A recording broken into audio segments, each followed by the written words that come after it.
again, when the session ends, 90 seconds. Yeah. I presume it might go on till about 4 o'clock. I very much doubt it. I think I think I'm going to be about half an hour to 45 minutes, depending on how many questions I get. And you've heard all this before, so you know what your reply is going to be. Not a reader.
Just pass these papers up.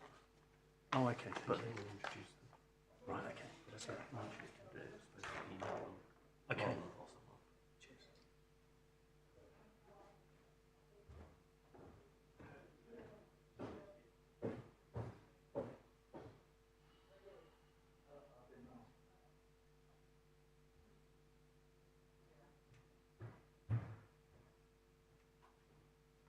What we're doing?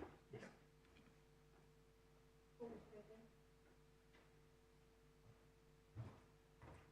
Court rise.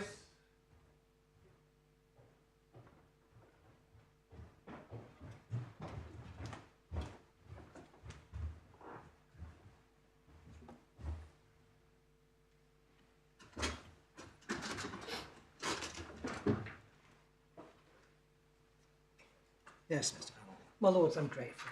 Our friend has very kindly done some printing over the short adjournment, and we've handed up a copy of the report in Lehman Brothers, to which I referred earlier, and also a copy of the relevant provisions of the deals dealing with the definition of venue. Yes, thank you very much.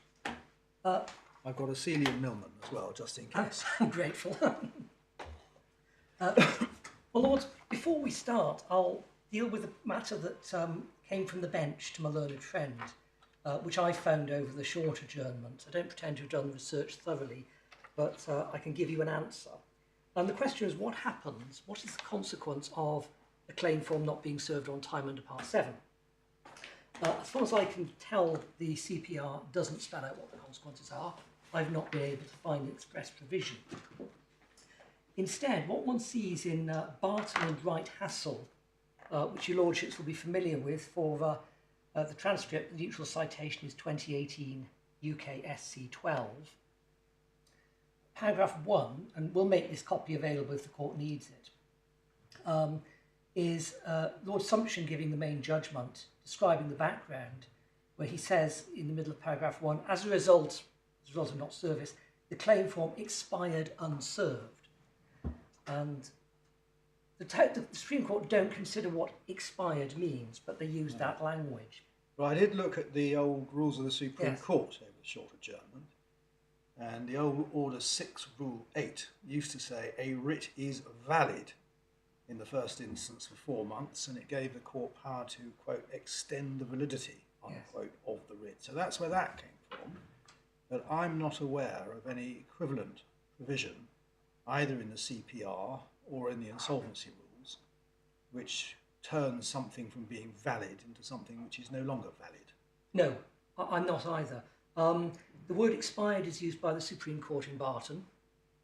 It's also used by this court in a case last year called Woodward against Phoenix Healthcare Distribution Limited, neutral citation 2019. Sorry, Woodward and Phoenix, did Yes. you say?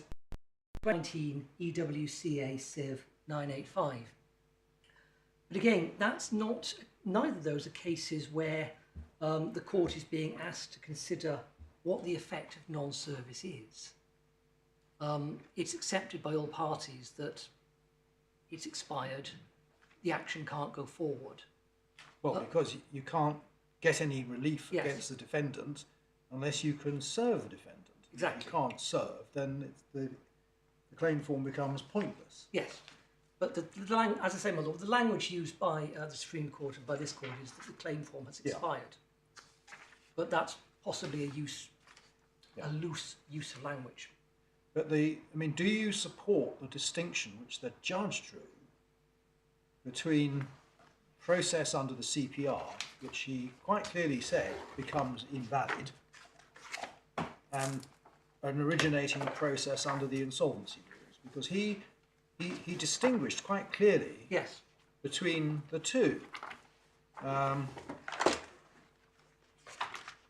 what he does, I think it's his paragraphs 24 to 26.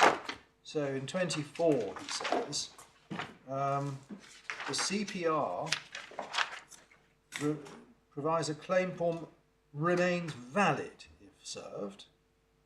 And then he says in 25 that if it's not served, it ceases to be valid. Now, he seems to get that out of CPR Rule 7.5. Yes. Is that where you get it from, or do you not support that distinction? Lord, just turn up 7.5.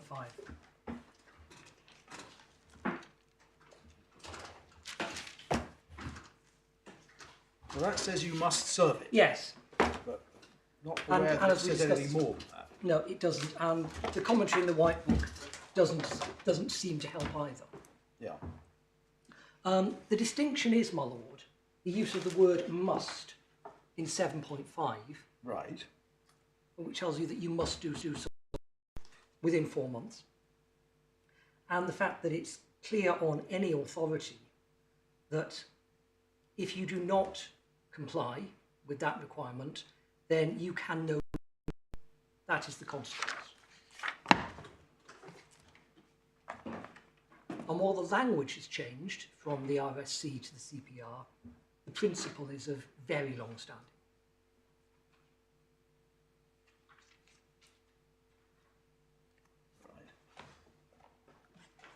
What I say is that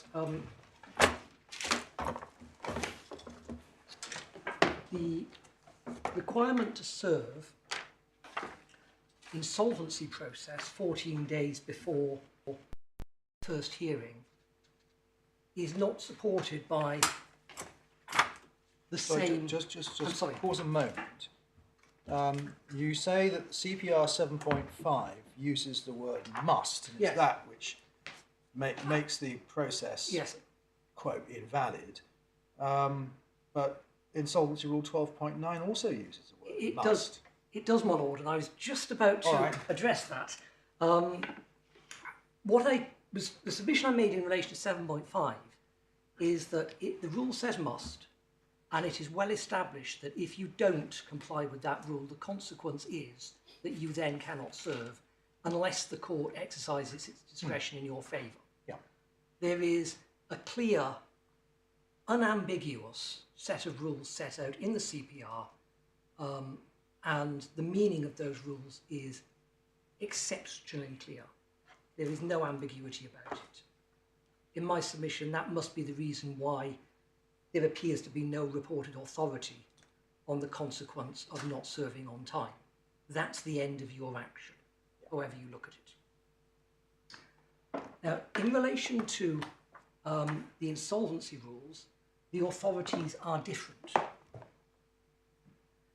The rule says must, but it doesn't come with the supporting jurisprudence in relation to the consequences, and neither does it come with, if you like, the fixed 4-month period. Well, that's the key point, isn't Yes. it? Is there's no time frame. Yes. So theoretically, you can go with your originating application, to use the old terminology, to the court to get it issued, and the court could give you a service later. It could. And if it did that, and if you served it 14 days beforehand, it would be valid service. Yeah. And I don't understand my learned friend to argue to the contrary. Conversely, the court might give you 3 weeks, and you've then got to serve within 14 days, so you've got to get on with it and do it within 4 or 5 days of it coming back from the court. And again, it's the observation that came back from the bench. It really is dependent on the court's administrative exercise here as to when the court lists something in the first instance. Well, once you've fixed it, once the court's fixed it, and you do know when you've got to Yes. serve it by. You don't know by reading the rules, but No. you know by reading the endorsement on the application notice you get back. Yes, you know that. And so then the question is,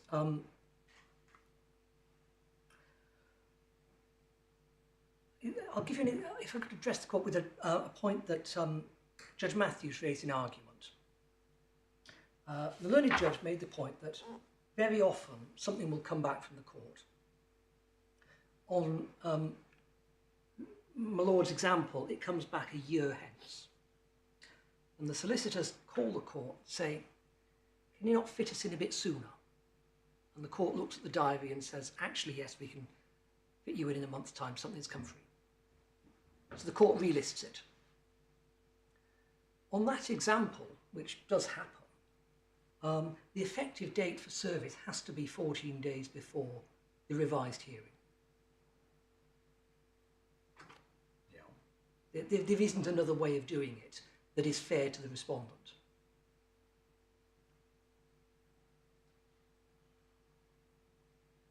And so for that reason, we say that the date on which service must be effective is to be calculated by reference to the date which is effective.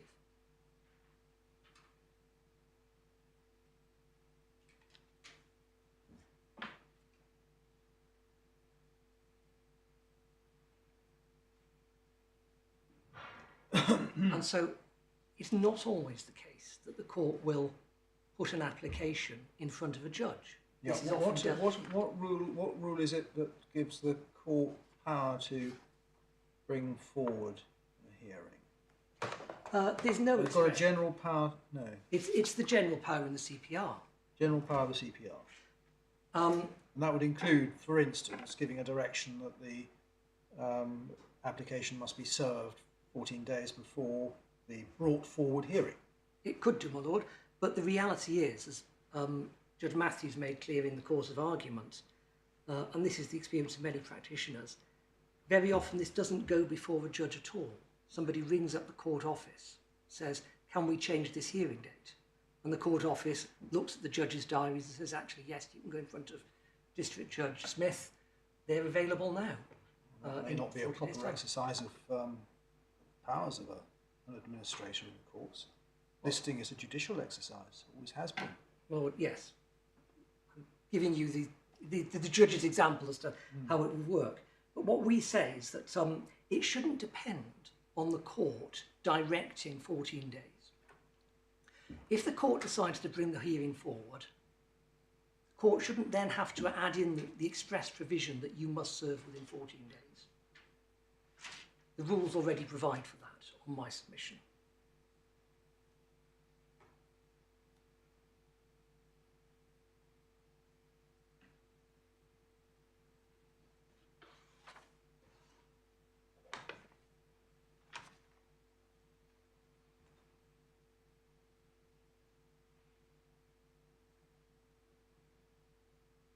Can I just ask you about this example? You issue your application.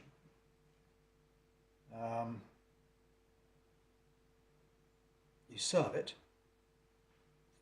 14 days before the date endorsed on the application form. And then you apply for that hearing to be adjourned.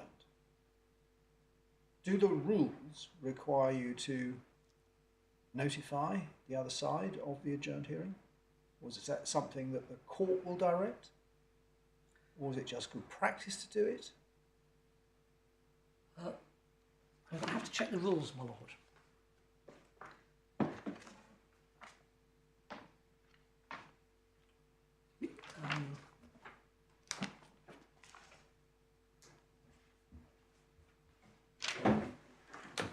Rule 12.13 says the court may adjourn the hearing of an application on such terms as it thinks just, and I would have thought those terms would normally include a requirement to notify the other side of the adjourned date. Well, yes, you would expect. So there are specific provisions in relation to things such as the adjournment of the bankruptcy petition, where there is an express requirement to serve notice of an adjournment, even if the debt is in court when it happens. But as far as I'm aware, and from having had a quick look in the book, there doesn't seem to be anything in particular other than Rule 12.9, which we looked at earlier. Yeah. Because if the court has adjourned an application, then one would imagine that the notice adjourning it would then be sent out in accordance with that. Right.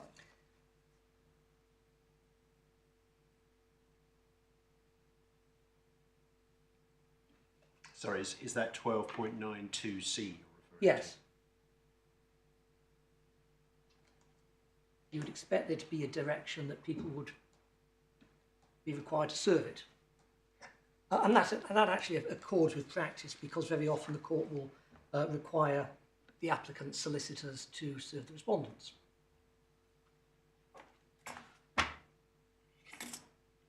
That's certainly the practice in the BPC now, where the applicant's solicitors normally do the serving rather than the court. And it says so at the bottom of the order.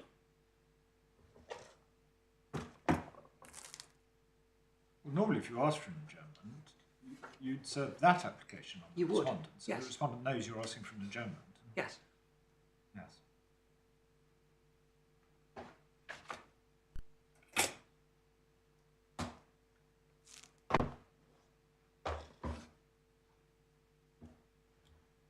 My Lords, my primary submission in relation to 12.9 is the date of fixed service is that the learned judge was correct. And the first point is that the language in 12.9 is ambiguous. You can read it either way. It can be read as saying that service must be 14 days before the date that the court has written on the document, or it could be 14 days before the hearing, which is actually effective.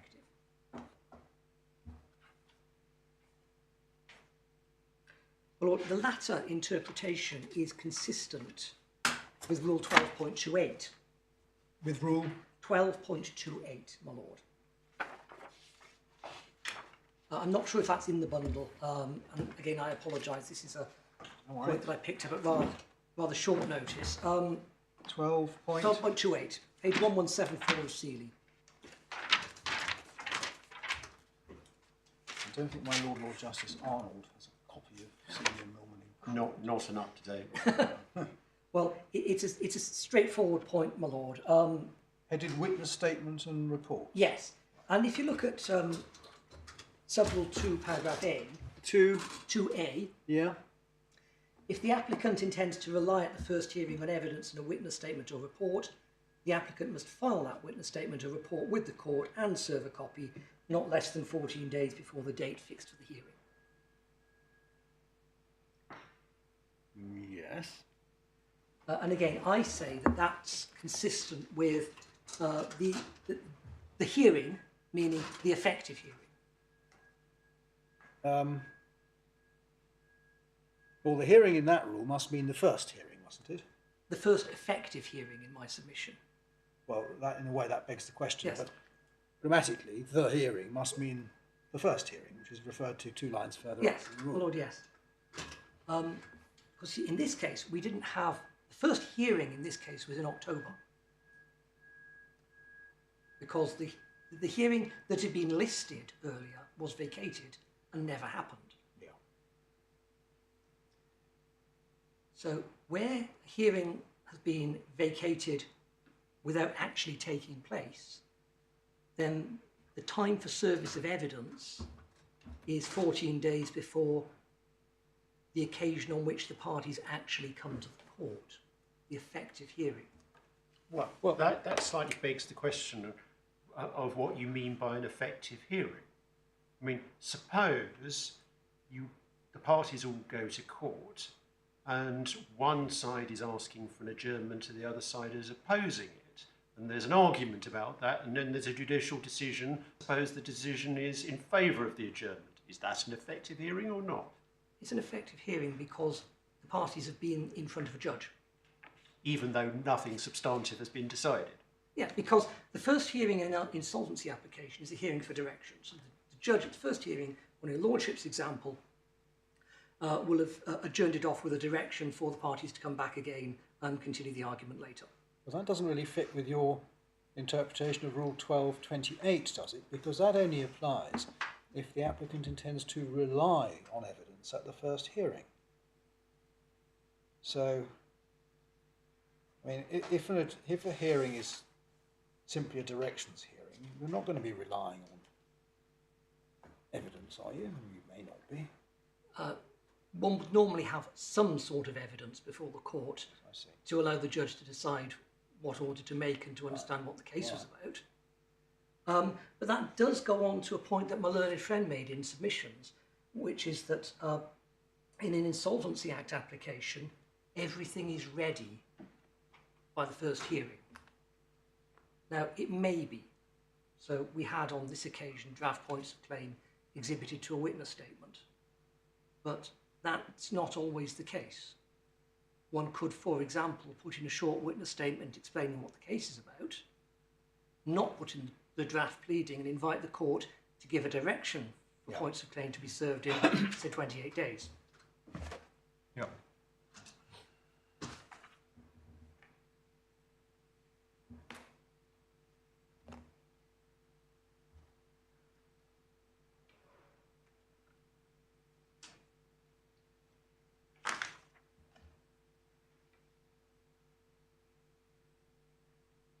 My Lord, the next point is in relation to the significance, and answering your Lordship's point earlier about the difference between the two. Perhaps I could invite your lordship to go to the Kell Crown, which is at tab 15 of the authorities bundle.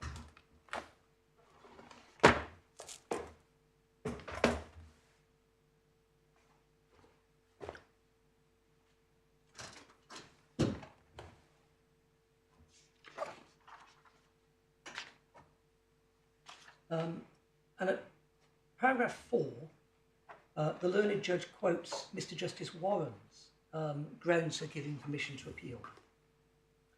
And ground 3 may be where the term nullity has crept into today's application.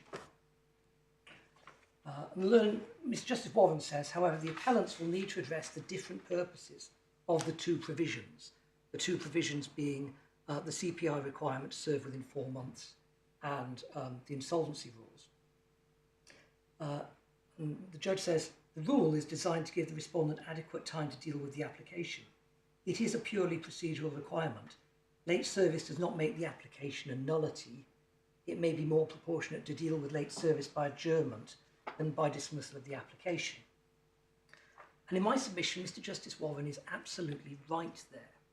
Why isn't CPR 7.5 purely procedural requirement?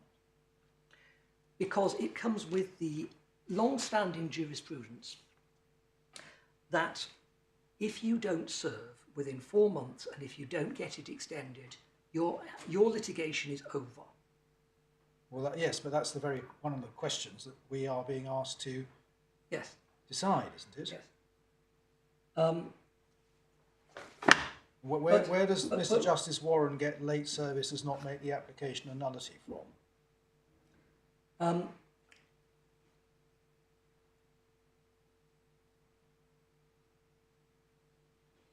To give an example, Morris, supposing the requirement is to give notice 14 days before the hearing.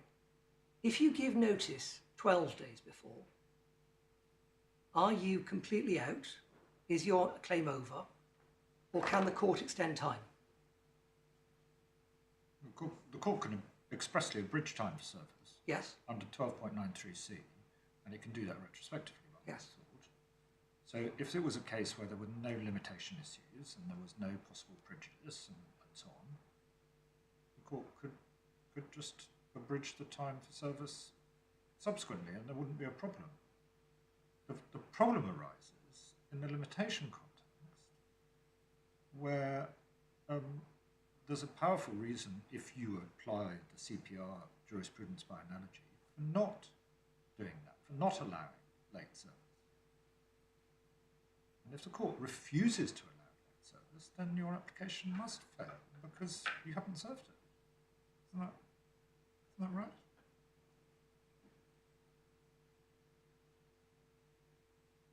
Yes, my lord. If the court doesn't allow you to, if on my example, the court says, you issued on the last day of the limitation period, you're 3 days late and I'm not extending time, that's the end. But the point that Mr. Justice Arnold is making, and it's one that I respectfully adopt, is that... Mr. Justice Warren. Mrs. Warren, I do apologise. The point that Mr. Justice Warren is making is that the court can deal with late service by adjourning rather than by dismissing. The court can adopt a more flexible approach here. It's not as rigid as if you miss the 4 months, you're out. But you accept, I think, in answer to my Lord Justice Nugee, that if the court were to refuse to abridge time, then you would not be able to proceed with your application. Well, yes, that's correct. Yeah. Yes. So that then turns not on the consequences of failing to comply with the rules, but on the flexibility of the court in abridging time, extending time, curing defects in service, which you say is more flexible under the insolvency rules than it is under the CPR. My lord, yes. So that from that, I think it follows, correct me if I'm wrong, that you do not support the judge's distinction in his paragraphs 20, whatever they were, 25, 26, 27, between the consequences of a failure to serve under the CPR and the consequences of a breach of procedure under the insolvency rules, the difference, if any, is in the willingness of the court to cure a procedural defect. Oh, yes. Right. So, okay. So you don't support then the judge's distinction. My lord, I can't, because 12.9 tells you what you've got to do. Yes. If you haven't done it, you've got to ask the court to relieve you from sanction. Yeah. Now, that doesn't, in my submission, detract from my response to the first ground of appeal as to what the words "the date fixed for service" means. No, I follow. That's an entirely different point.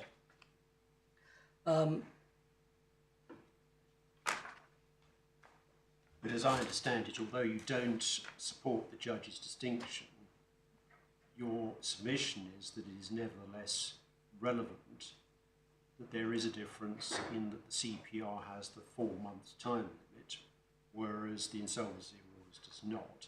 Yes. And therefore, in the one context, you've got a clear deadline, and the court will measure your compliance against that, and therefore exercise its discretion accordingly, whereas in the Insolvency Rules context, there is no deadline, and therefore no baseline against which the court will assess compliance.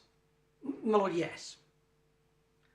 And it's my submission that if the court had so if the legislature had intended a failure to serve notice of a hearing that does not take place because the court has since vacated it, if the legislature had intended that to be analogous with failure to serve a claim form within 4 months, it would have been absolutely clear on the face of the legislation, and it's not.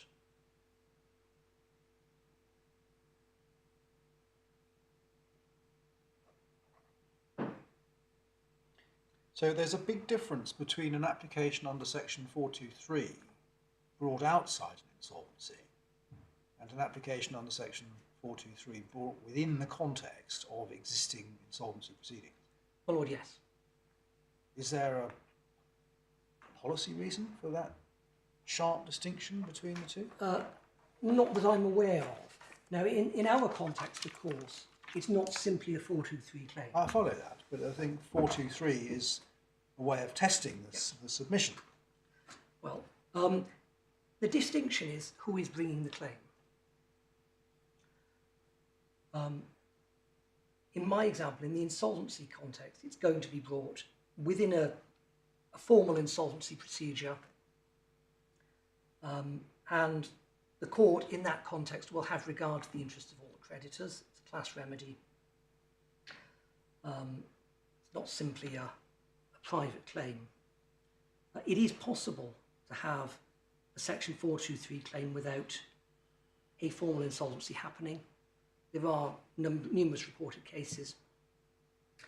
The classic one is Midland Bank against Wyatt, which is 1995, 1 FLR 697, where a guarantor gets rid of all his assets, decides he loves his wife more than he ever realised and gives them to her when his business is going bong, and the bank sues to get them back without involving a bankruptcy. That's the sort of situation that we're talking about. That would be a Part 7 claim. And so you'd have the 4 months, you have 6 years followed by 4 months. In insolvency, it will be different. And it just is. And from the perspective of the defendant, it's a matter of relative indifference who is bringing the claim. Yes. And further, Lord, from a defendant's perspective, it can work both ways. In a Part 7 claim, there is 6 years followed by 4 months or 6 months. 6 years from when? From the transaction which is impeached? Yes. Well, from the accrual of the cause of action. Yes, but when does the cause of action accrue? In section 423, it accrues when the transaction at undervalue has taken place. If you've got Seeley and Millman there.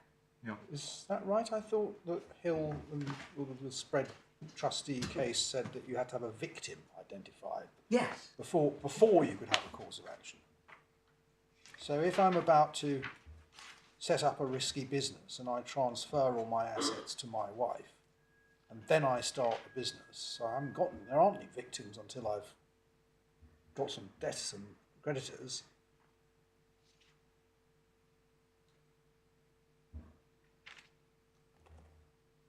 We're looking at 423. Yes, my lord.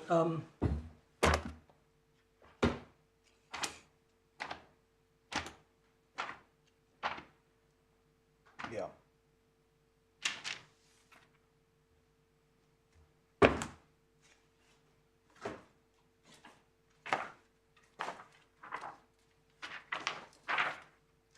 And it's at page 577. There's a summary of Hill and Spread trustees. 577. Yes. Actually, that's not quite the point. That's deciding that that's comment that Hill decides that it's a 6-year limitation period and not some other period like 12 years, where you're dealing with monetary recovery. I can do my learning from a favour. I'm grateful. After his assistance. Yes, it's right that in Hill and Spread Trustee under section 423 the court was in agreement that the cause of action began when there was a victim. So not just when the transaction undervalue took place, but when there was a victim. Otherwise, there was no loss. There was a dispute between the judgment of Lady Justice Arden and the judgments of the 2 other judges as to whether the appointment of a trustee or a liquidator itself starts time running. Lady Justice Arden taking the view that it shouldn't be the case. There was a policy objection to having more than one start date limitation.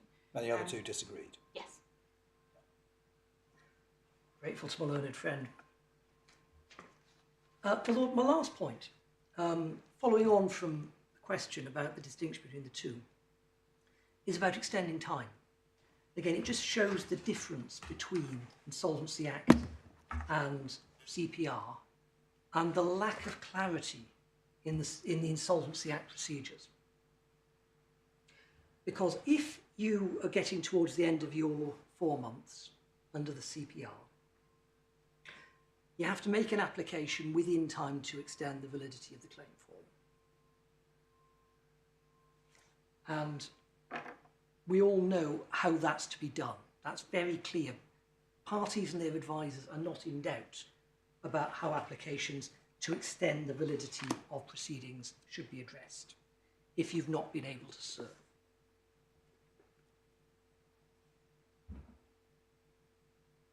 Again, that's not as clear in relation to the Insolvency Act procedure. So 12.9 tells you that you must serve 14 days before the first hearing. Well, what do you do if you can't find the defendant and effect service? In practice, what people will often do is go to the first hearing and explain to the judge and get a direction for substituted service or a direction to extend, without even thinking about extending the validity of the proceedings. You'll just use the first hearing to get subservice. But obviously, by definition, you have not served when you get there. You've got a good reason for not serving, but you haven't served. And the point I make is that it just highlights the distinction between the very strict and rigid rules which apply in relation to service of claim forms and the far less clear rules which apply in relation to service of Insolvency Act applications. Well, Lord, those are my submissions. Sorry, why is that different? Why could you not apply for an order for substituted service in the CPR context without having served? I mean, it's an equally common scenario there, isn't it? What's the difference? Of course, my Lord. If you've been trying to serve, get into 3 months and a bit, and you haven't succeeded, what you'll then do, if you're well advised, is apply to the court, A, for substituted service, and B, to extend the period of the claim form until you've complied with the order for substituted service. So you do that knowing that you've got this 4-month falling off the cliff coming up. You've got to do it before then. In the Insolvency Act cases, what a party would normally do, unless they were alive to the issue that they must serve, is go along to the first hearing, which will be listed for direction, so it's not a long hearing, and say to the court, well, I've tried to serve and I haven't been able to. Well, I've been trying for 3.5 months and I've run out of everything I can do. Can you give me an order to substitute service in this way? And then the court will make an appropriate order. What you won't do in that context, subject to what decision your lordships may make on this appeal, is before the 14 days are up, make your your application for substituted service, and to extend the duration of your claim. Your premise was that whoever the applicant is not alive to need to serve, but he should be, shouldn't he? Because that's exactly what Rule 12.9 says he must do. Yes, he must do, and he's not been able to, not for any reason of his own, not for any fault of his own. And supposing the court has given you a month. Yes. So. Well, you ask for an extension of time or yes. a substituted service. Yes, and if the insolvency rules don't specifically provide for that, which they may well not do, yes. The CPR apply. Lord, yes. Because that's what the insolvency rules say. Yes. But my submission is that it wouldn't be open to the defendant in that situation to come along and say, well, you didn't serve on the right day, so your proceedings are liable to be struck out. Well, you would have served in accordance with the court order. My lord, yes. As you would if you went under the CPR for an extension of time for service. My lord, and or substituted service. Yes.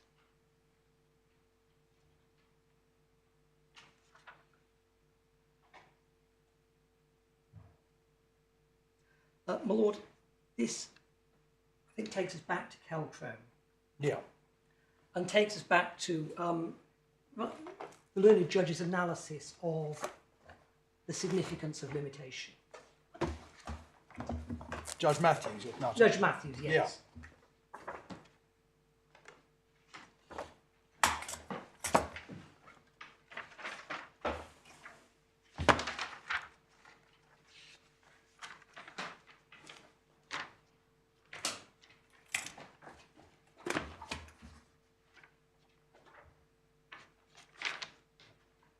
So he starts Kelcrone at 14. Yes, he then starts it again at 29. Right. Just before we go there, yes. Look for a moment at paragraph 16 of Judge Matthews' judgment. He's overlooked, hasn't he, the definition of venue in Rule 1.2. Yes, he has. So he's actually got that bit wrong. Yes. All right. So now you want us to go to 29. 29 is where it starts. Yes.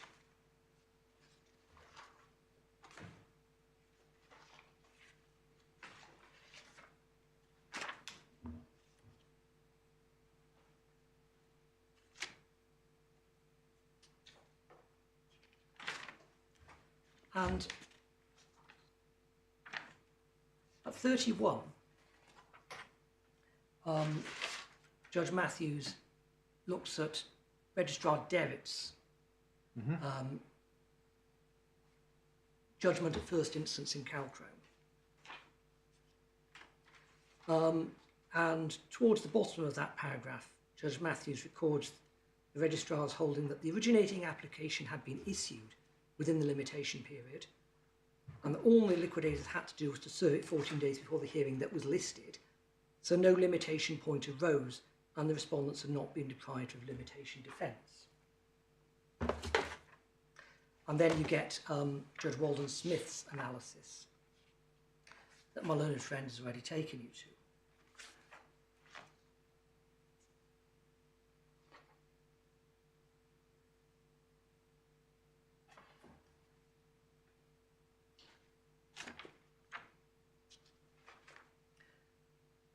The point is that.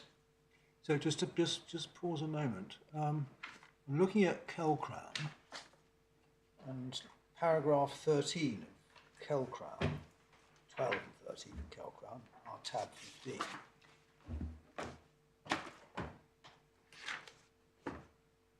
Liquidators made an application to adjourn They also asked for an alternative service against the third appellant, and the judge quotes the rule. And she says at 13, this is Deputy Registrar Schaffer, relists the hearing and extends time for service of the application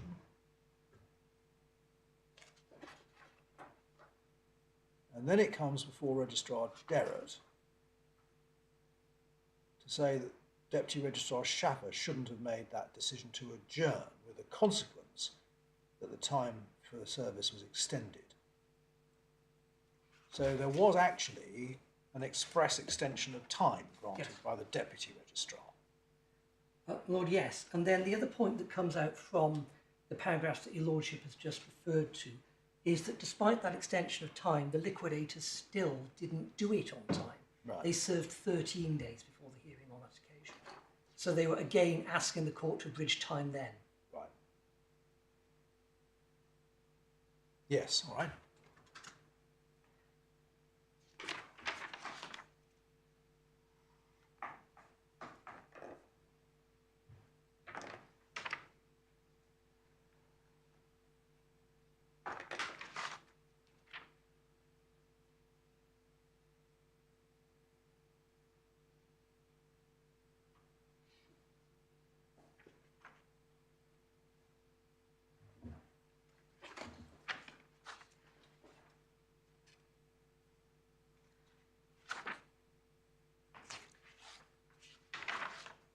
My Lord, my submission in relation to the second ground of appeal on this is that one complies with the limitation period by serving within it, which is what we've done.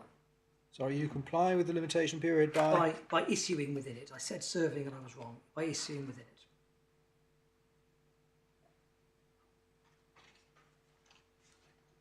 Or in this case, the application? Yes.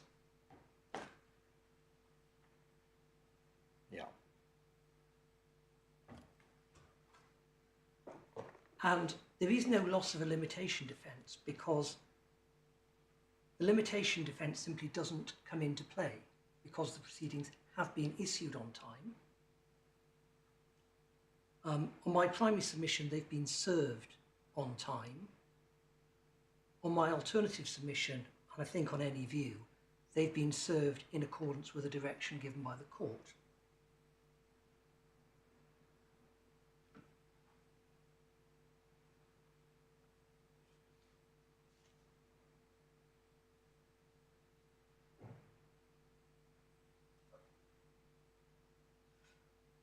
The limitation Sorry, defence... which direction of the court?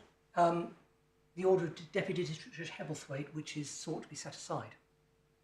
Can we just have a look at that? Yes, actually, the words direction, I think, were a bad use of language on my part. The consequence. Consequence, yes. It's at tab 6 of the supplemental bundle at page 95.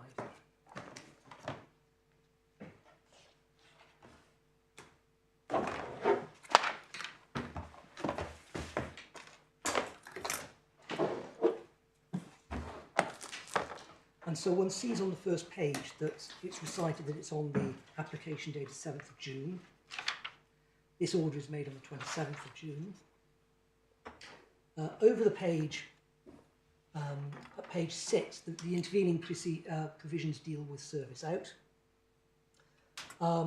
Paragraph 6 vacates the hearing for 9th of July and orders it to be relisted for 30 minutes after 1st of October. Yeah.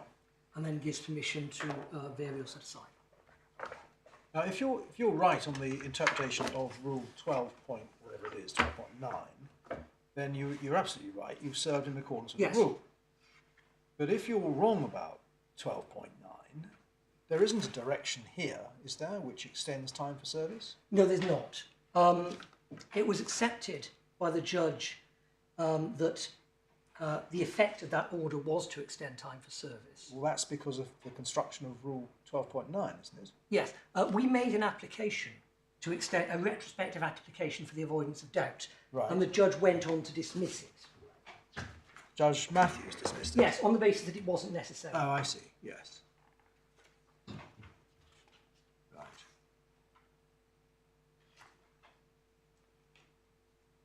All right. My Lord, I'll just find the order for your Lordship to note. It's behind tab 10.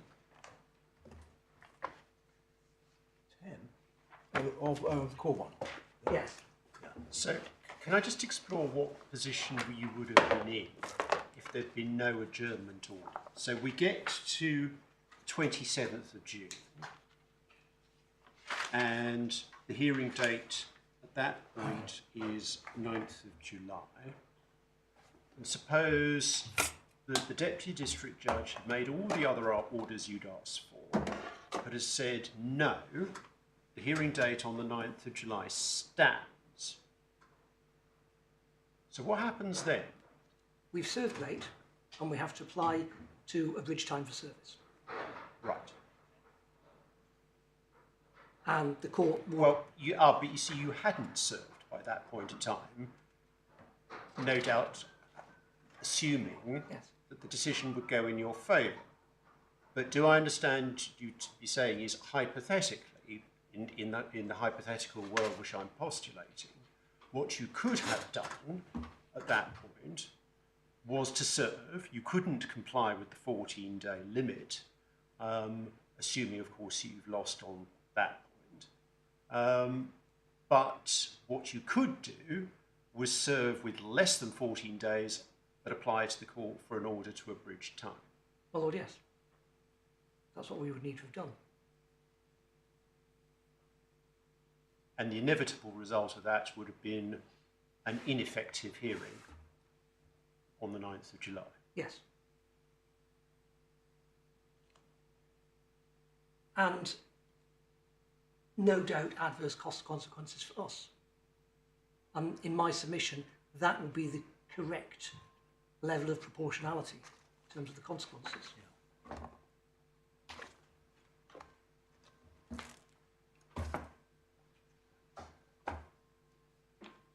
My Lord, just for the sake of completeness, behind tab 10, you'll see the order that's being appealed against. On page 66, internal page 2, there's a reference to what's called the 13th of November 2019 application, which is the application to by the trustees to vary the order of Judge Hebblethwaite. And actually I was wrong, it's paragraph 3 of the order. No order was made on that. It wasn't dismissed, but no order was made. Do we have that application? Pardon? Do we have that application? So let me see if it's in there.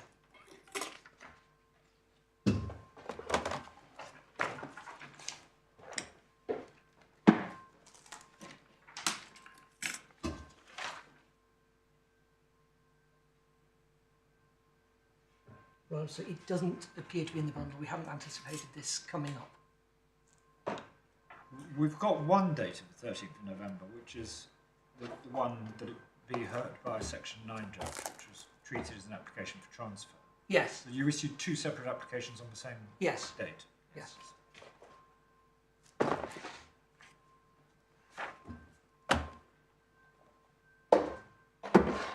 me just check that I've remembered that correctly. Oh no, I do apologise, my Lord. No, I was wrong. It was one application. It's tab 13.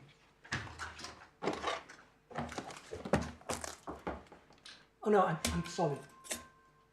I'm misreading it. More haste, less speed. That application simply dealt with listing it before Section 9 judge. Yes.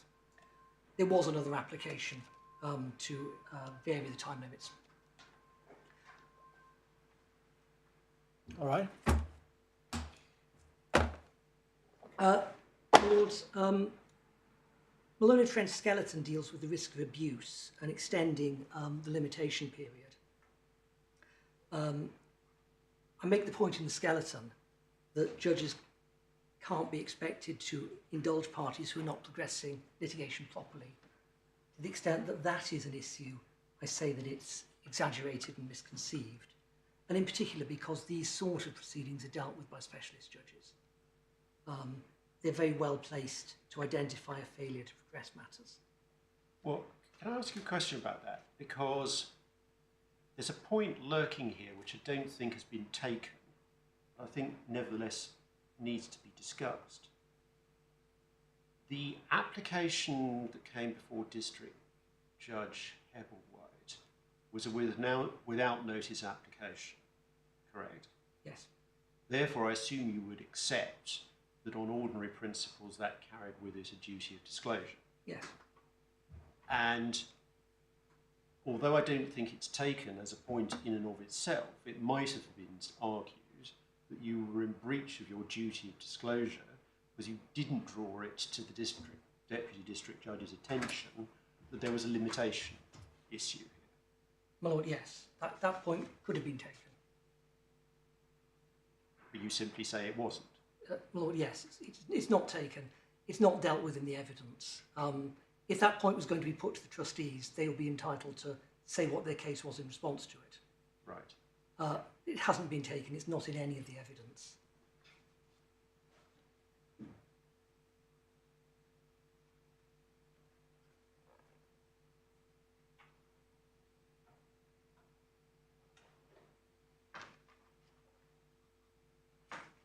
My lord, if I could move on to my learned friend's third ground of appeal in relation to the key issue here, which is the significance of Cecil and Bryant and really the order that the court ought to make today.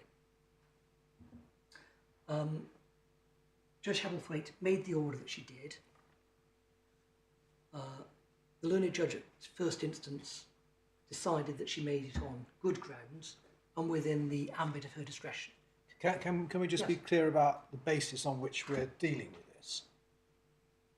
If you're right about 12.9, there was no extension of time. Yes, So Cecil and Bryant doesn't arise. yes, It arises if you're wrong about 12.9 yes, and that you should have served but Yes. didn't, and therefore require an extension of time for service, whether that is directly by order giving you that extension or indirectly by adjourning the hearing date. Yes. That's the basis on which we're approaching this. my lord, yes, So you need something from the court yes, to enable you to progress your application. yes.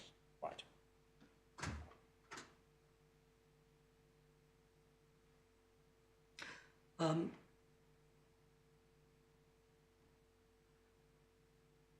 Lord, what we say is that the learned judge decided, having heard full argument and having put the case the way they chose to, that Judge Hebblewhite acted within the ambit of her discretion when she made the order that she did. And Judge Matthews decides that that's on the basis that it's a good reason to have the matters case managed together.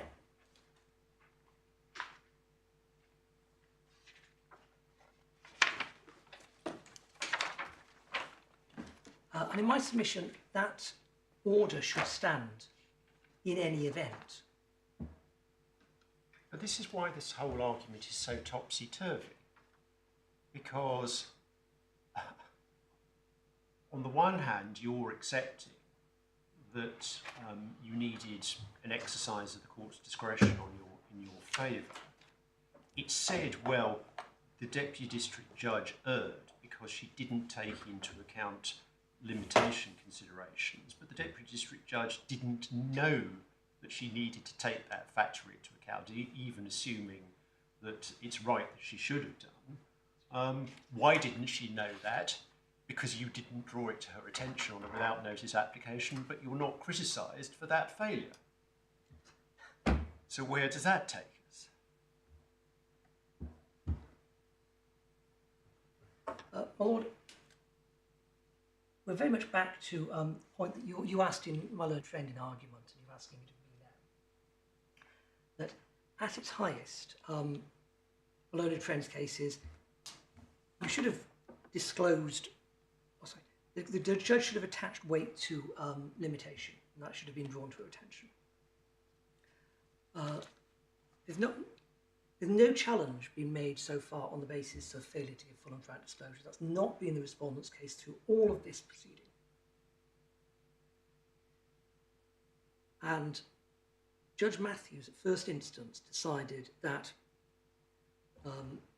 it was an entirely proper decision based on case management when the court knew that service was going to be effected fairly shortly to have all the respondents dealt with together. The application, just correct me if I'm wrong, was an application to set aside the Deputy District Judge's judgment, is that right?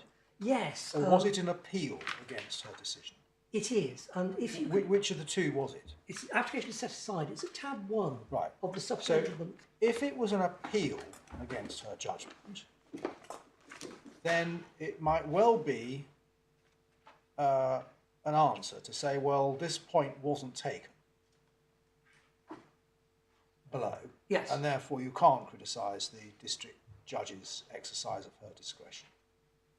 But if it's an application to set aside, particularly if it's an application to set aside an order made without the attendance of the respondent, is it not open to a respondent to say, well, this is something which the Deputy District Judge ought to have taken into account, no fault of hers that she didn't, but now that now that the court knows about it, it's something which ought to be considered. Is that not permissible? Well, that was an argument which could have been run, but wasn't. And Well, it's not Wasn't that precisely the argument that was run? It wasn't put on the basis of non-disclosure, material non-disclosure, but it was put on the basis. Here is a highly material consideration, namely the limitation period has expired. Cecil and Byatt says you have to take that into account. Indeed, it's normally paramount in CPR cases. The same ought to be true in Insolvency Act cases. Therefore, the order was wrong. Now, that's not put on the basis of material non-disclosure, but it's still taking the point that the Deputy District Judge took no account of a limitation position. Lord, yes, it is. And if we go back to what Judge Matthews has got to say on that point. Well, he comes to his conclusion at paragraph 38. Yes. That there's no need for Cecil and Byatt considerations. And because he has now ruled out those being relevant considerations, he's looking at the Deputy District Judge's decision solely in case management terms. And if you look at it solely in case management terms without regard to limitation, then his upholding of her order seems quite unexceptional. Unexceptionable. But the real question is he right in paragraph 38 to say that Cecil and Byatt is, for all practical purposes, irrelevant? Well, That's the big issue. It is. If the judge is wrong in that, the judge is wrong in saying that Cecil and Byatt is irrelevant, and if limitation does arise, and if it should have been considered, then it's my submission that in any event, the court today should not set aside the order. Right, so that brings us to the next procedural question, Yes. do you have a respondent's notice? Did you have a respondent's notice in the court below? No. But it wasn't an appeal in the court below. No, it wasn't. But you don't have a respondent's notice here. Because we say that the judge was completely Yeah. right. Yes, but I think it comes down to this. If you are right that Cecil and Byatt is irrelevant and Judge Matthews was right, then you say there's nothing wrong with his decision. Yes.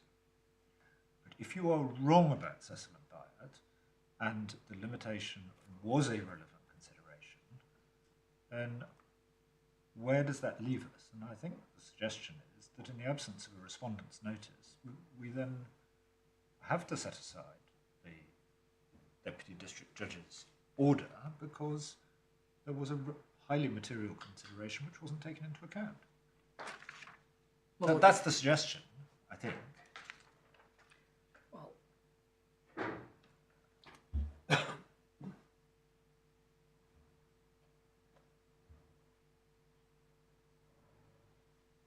my lord, I have to accept that. My lord, if those are my submissions in relation to set-aside application and Yeah. limitation point. If I could address you briefly on the summary judgment. Yes. This is, my submissions on this will be short because I say that the judge simply didn't err. What one has here is an affidavit sworn by Mrs. Ide. My learned friend's already taken you to it, but the affidavit starts behind tab 5 of the supplemental bundle at page 51.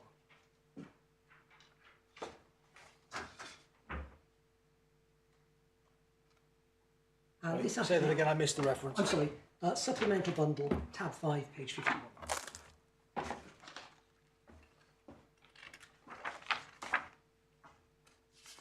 Yes. This is an affidavit that's sworn in response to a freezing order. And it's prepared with the assistance of Paris Smith solicitors.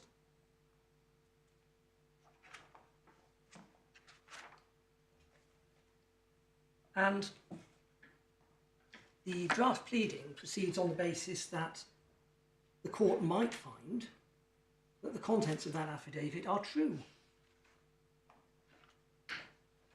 And we have documentary evidence from Mr. House and from HHAB, which suggests, on which basis they say that there is no conceivable basis that the trial judge could find that what Mrs. Ide has said here is true. Mrs. Ide hasn't responded. She's a party.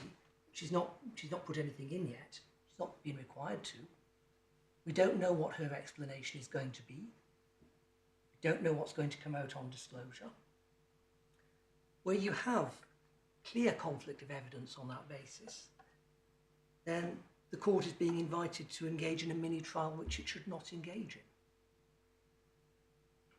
Is that so? Because on the one hand, we have documentary evidence which seems very clear. On the other hand, we've got a bare assertion in an affidavit, unsupported by documentary evidence, where your clients have got no idea whether there's substance to that assertion or not. Well, yes. We've got no idea whether there's a substance to it because we are strangers to this. But it can't be said to be fanciful to suggest that when Mrs. Ide made this affidavit, with the benefit of professional advice and in an exceptionally serious context, that she did so with good grounds for saying what she said. Can I ask, is relief claimed against her? I know she's a party to the proceedings and you're seeking declarations, but are you seeking any monetary relief against Mrs. Ide? No, but we are against her husband, Mr. Ide. Yes. So, would you expect her to put in evidence and a response to this application? What do you envisage happening in terms of her evidence? We anticipate Mrs. Ide giving evidence at the trial. Right. Because if she doesn't, we'll be inviting the court to make adverse findings as to why she wasn't called by the other side. You're not expected to call No. her? But we expect the other parties to call her. I see. What we say is that the trial judge should not at this stage be shut out of the possibility of hearing Mrs. Ide give her evidence in the witness box and deciding that what she said in her affidavit was true, if she stays with the affidavit. But so, in order to defeat the summary judgment application, you'll rely upon the evidence of a witness where, one, you don't know whether what she says is accurate, and two, you're not intending to call her at trial. Yes, because she's given an affidavit in the most serious sort of proceedings, and she's been very clear in what she says. And she very clearly distinguishes between Mr. House and Mr. House's company.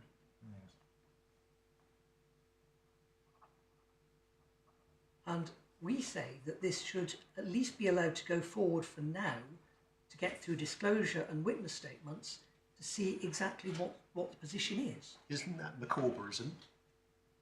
No, my lord, because we've already got a sworn witness statement.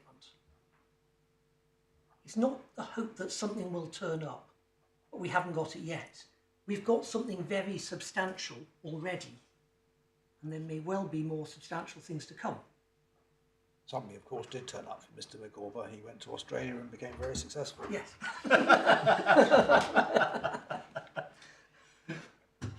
That's not my best argument.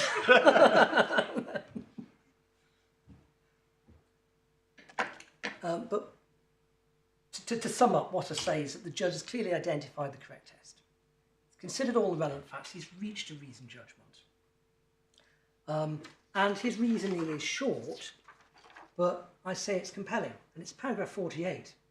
He says, I accept the documents produced by the fifth respondent go all one way, yet the applicants as officers of the court have put forward a case based on affidavit evidence, prepared with legal assistance from another person concerned in the same transactions. They themselves, my clients, have no knowledge. As the applicants say, there is a clear conflict of evidence which cannot be dealt with summarily. The judge says it doesn't look like a particularly strong case, but it's not a case which can be dismissed straight away. I say he's right in reaching that conclusion. Yeah. Lords, unless I can assist any further. And just one other Yes. point is a question that really it came out of your response to my Lord Justice Nugee. When he suggested to you that if you're wrong on the relevance of Cecil and Bayat, we should set aside the order of the Deputy District Judge.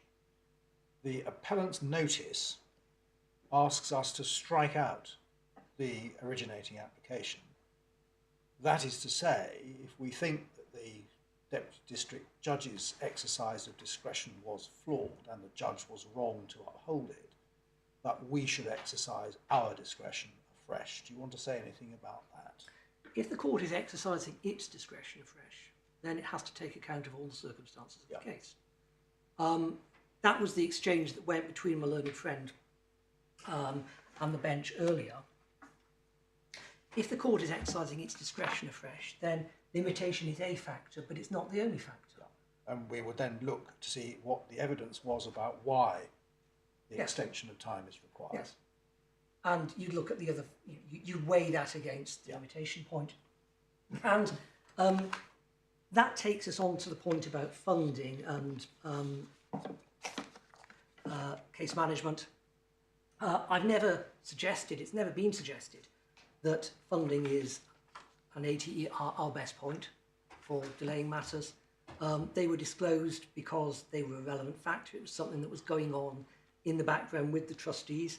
It would have been entirely wrong to have not let the court on the other side know that that was influencing what was happening. Yeah. But we say that case management and a short delay are relevant factors to balance against limitation. Thank you. Thank you. Richard, anything more? Thank you very much. Any reply, Ms. Powers? Just on a few short points, my lord. The first point in relation to ground one arose in the context of the use of the term insolvency proceedings in Rule 12.64 of the Insolvency Rules, the formal defects rule. And the point was made by your lordship that the consequence under that rule, if there was a delay in service of this application, would be the entirety of Mrs. Hyde's bankruptcy would fall away. My lord, in my submission, that is exactly what 12.64 is there to prevent happening. It provides that unless the court so orders, no procedural defect in the course of proceedings invalidates those proceedings. So quite often used where, for example, there's been a defect in the service of petition discovered later, unless the court considers there is substantial prejudice, the entire bankruptcy stands.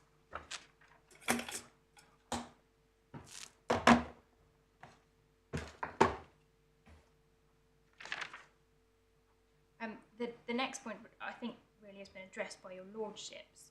My learned friend sought to draw a distinction between the CPR and Rule 7.5 and the requirement to serve in Rule 12.9 by reference to the use of the word must.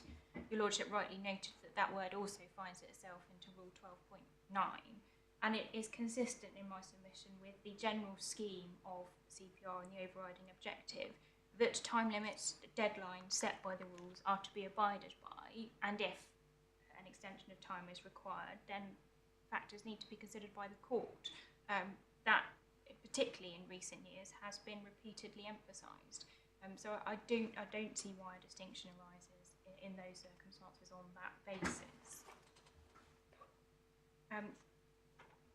The second point made by my learned friend, which I wish to address, is in relation to the situation where an insolvency application is issued. It is given a date, say a year off, and solicitors request to bring it forward. That is justification in my learner's friend's submission as to why Rule 12.9, the date fixed for the hearing, must be read as the first effective hearing.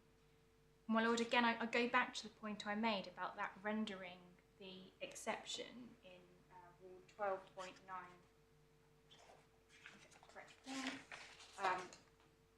in Rule 12.93c OTOs.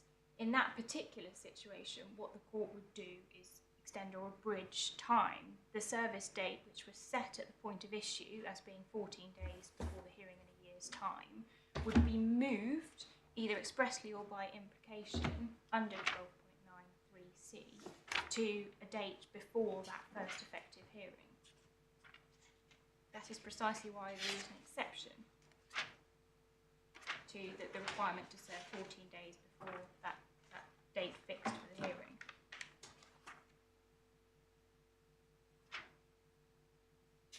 But if you accept that it be moved implicitly, so if it's brought forward, you'd have to serve 14 days before.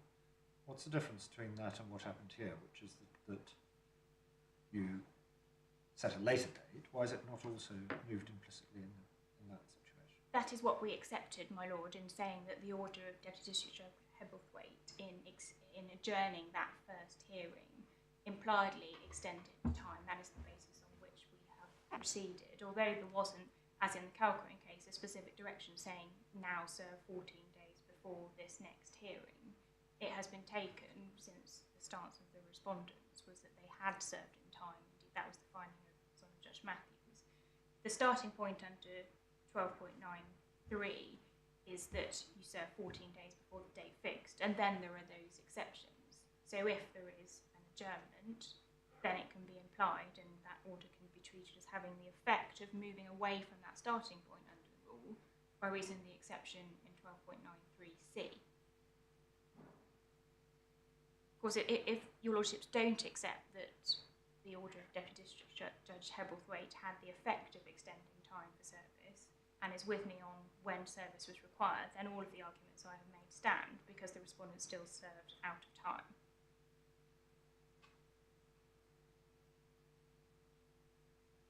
Yeah.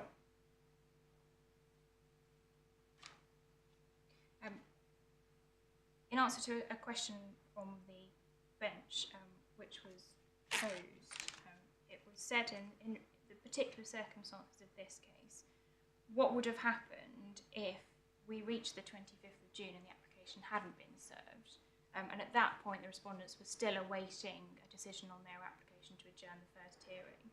But instead of the order which was made on the 27th of June, the order made permitted service out of the jurisdiction, but retained that hearing on the 9th of July. Then, on the respondent's construction of 12.93c, their application would have been served out of time unless at the hearing on... So it's served out of time because it hasn't been served. So if they serve it after the 25th of June, then because on their construction that service is still required 14 days before the first effective hearing, so if the hearing on the 9th of July had gone ahead, they would still be out of time, then they'd be required to make an extension of time to adjourn. Can I ask a rather stupid question? What is a hearing? Does it require some sort of attendance? I mean, whether by phone or Zoom or whatever. Is box work, is that a hearing?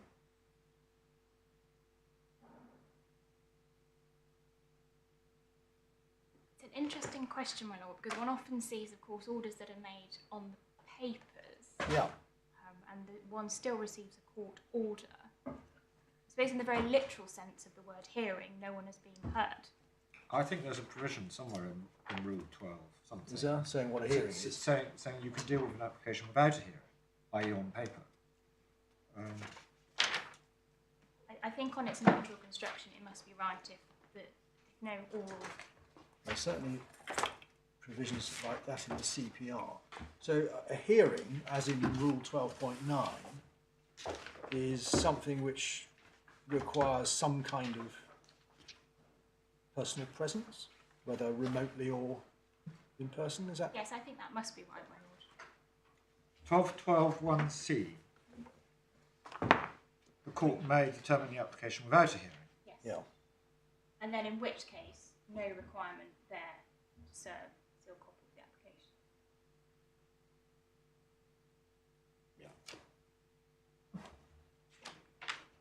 So a hearing envisages some attendance, either real or virtual. Yes, that must be right. Lord, I think they were all of the points that I wish to respond to, unless there was anything that your lordships wished to put to me. Right. Well, thank you both very much for your very interesting arguments. You've raised a point on which there is no real authority, certainly not at this level. I think for all of us it's a novel point, so it will not surprise you to learn that we will reserve our decision. You will receive draft judgments in the usual course. That will be your opportunity to correct our grammar and our spelling, but not our reasoning. We would hope that in the light of the draft judgments you will be able to agree a form of order disposing of the appeal. If you can't agree an order, please make short submissions on the form of order in writing once you've received the draft, and we will simply make an order. It is likely in current conditions that the hand down will be a remote virtual hand down, but even if it's not, no attendance will be required on the hand down itself. Thank you both very much. Court rise.